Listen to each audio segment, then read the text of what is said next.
Hey, what's up, guys? It's me, Jammin' Music Man. I'm pretty sure you probably heard the news right now about the death of a rock singer, Scott Weiland. Of course, he was the lead singer of Stone Temple Pilots and a singer for the rock supergroup Velvet Revolver. That was Scott Weiland, along with Slash and a couple of other members of Guns N' Roses. They were big back in the 2000s, and Stone Temple Pilots, they were big back in the 90s during the grunge era. But Scott Weiland, definitely a rock star.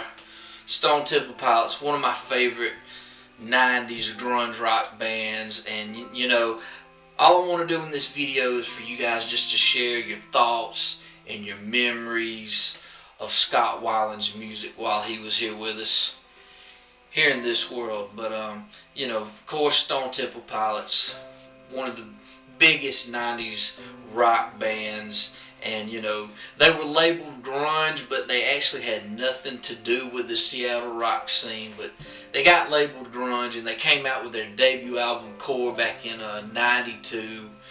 92 was really the height of grunge rock.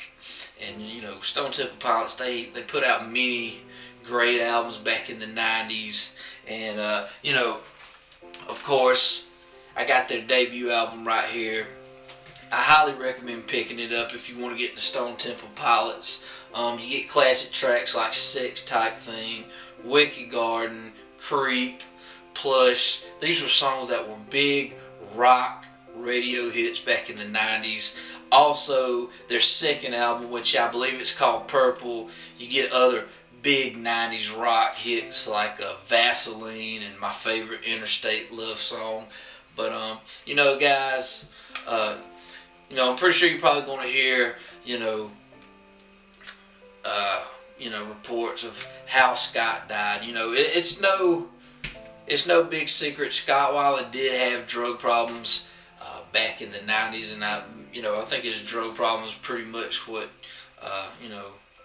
helped disband Stone Temple Pilots. But, guys, drugs are not anything cool to get into. All drugs do is create problems, and if you do have a drug problem, don't be afraid to seek treatment.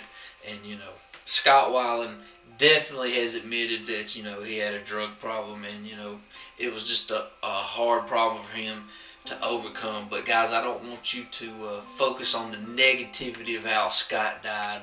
Just only focus on the positivity of him and the music that he made. And it's just real sad to know that all those classic 90s grunge rock artists just tragically died so young. Scott, he was only 48. I mean, that's still kind of young. Like Kurt Cobain. Who else am I missing?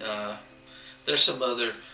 Lane Staley from Alice in Chains. He's another 90s rock artist that tragically died. And people like legends like Jimi Hendrix, Janis Joplin, and just a couple of years ago, Amy Winehouse. She had drug problems too.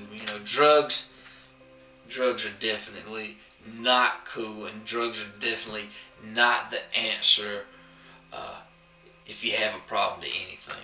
But guys, I just want you to focus on Scott Weiland. Share your thoughts, share your memories. Be sure to like this video, and check out some classic 90s Stone Temple Pilots music if you ever get a chance, you guys. But Scott Weiland, my friend, definitely a rock legend in my eyes. You will be missed, and I hope you guys enjoyed this video. And I'm Jammin' Music Man, and in closing, just want to say R.I.P. to Scott Weiland.